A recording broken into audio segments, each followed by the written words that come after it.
Assalamualaikum warahmatullahi wabarakatuh. Di video pembelajaran ini, saya akan mempresentasikan model dan faktor pendukung beretika dalam bisnis, mata kuliah Etika dan Hukum Bisnis, dosen pengampu Ibu Endah Marenda Ratnaningtyas, SEMM. Video pembelajaran ini dibuat oleh saya sendiri, Triana Saputri, NIM 20010410066, Program Studi Manajemen, Universitas Proklamasi 45 Yogyakarta. Pemaparan yang pertama yaitu model etika dalam bisnis. Ada beberapa model etika dalam bisnis. Yang pertama, immoral management. Immoral management merupakan tingkatan terendah dari model manajemen dalam menerapkan prinsip-prinsip etika bisnis. Manajer yang memiliki manajemen tipe ini pada umumnya sama sekali tidak mengindahkan apa yang dimaksud dengan moralitas, baik dalam internal organisasinya maupun bagaimana dia menjalankan aktivitas bisnisnya. Yang kedua, amoral management. Amoral management merupakan tingkatan kedua dalam aplikasi etika dan moral manajemen. Berbeda dengan immoral management, manajemen dengan tipe ini sebenarnya bukan tidak tahu sama sekali yang disebut dengan etika dan moralitas. Yang ketiga, moral management. Moral management adalah tingkatan tertinggi dari penerapan nilai-nilai etika atau moralitas dalam bisnis. Dalam moral management, nilai-nilai etika dan moralitas diletakkan pada level standar tertinggi dari segala bentuk perilaku dan aktivitas bisnisnya. Sumber nilai-nilai etika. 1. Agama. Etika sebagai ajaran baik buruk, salah benar, atau ajaran tentang moral, khususnya dalam perilaku dan tindakan-tindakan ekonomi, bersumber terutama dari ajaran agama. 2. Hukum. Hukum adalah perangkat aturan-aturan yang dibuat oleh pemerintah dalam rangka untuk menjamin kelangsungan hidup berbangsa dan bernegara.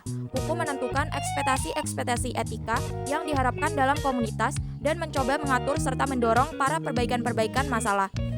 3. Filosofi. Ajaran ini sangat kompleks yang menjadi tradisi klasik yang bersumber dari berbagai pemikiran para filsuf-filsuf saat ini. Yang terakhir, pengalaman dan perkembangan budaya.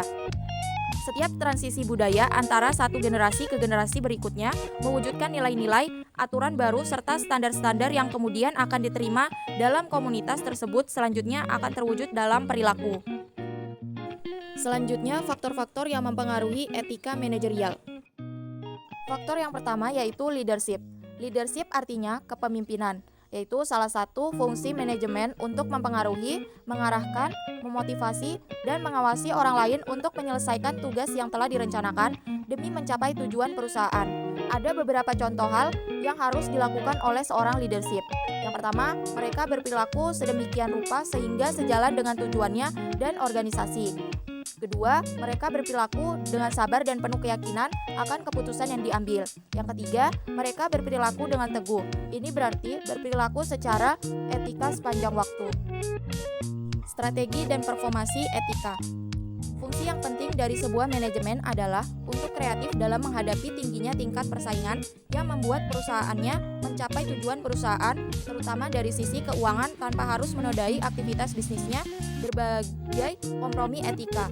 Sebuah perusahaan yang buruk akan memiliki kesulitan besar untuk menyelaraskan target yang ingin dicapai perusahaannya dengan standar-standar etika. Faktor lainnya yaitu karakter individu dan budaya perusahaan. Karakter individu merupakan perjalanan hidup suatu perusahaan, tidak lain adalah karena peran banyak individu dalam menjalankan fungsi-fungsinya dalam perusahaan tersebut. Perilaku para individu ini tentu akan sangat mempengaruhi pada tindakan-tindakan mereka di tempat kerja atau dalam menjalankan aktivitas bisnisnya. Lalu ada budaya perusahaan. Budaya perusahaan adalah suatu kumpulan nilai-nilai, norma-norma, ritual, dan pola tingkah laku yang menjadi karakteristik suatu perusahaan. Setiap budaya perusahaan akan memiliki dimensi etika yang didorong tidak hanya oleh kebijakan-kebijakan formal perusahaan, tetapi juga karena kebiasaan-kebiasaan sehari-hari yang berkembang dalam organisasi perusahaan tersebut, sehingga kemudian dipercayai sebagai suatu perilaku yang bisa ditandai mana perilaku yang pantas dan mana yang tidak pantas. Demikian presentasi yang dapat saya sampaikan. Mohon maaf apabila ada kekurangan dan kesalahan dalam pembuatan video pembelajaran ini. Sekian dan terima kasih. Wassalamualaikum warahmatullahi wabarakatuh.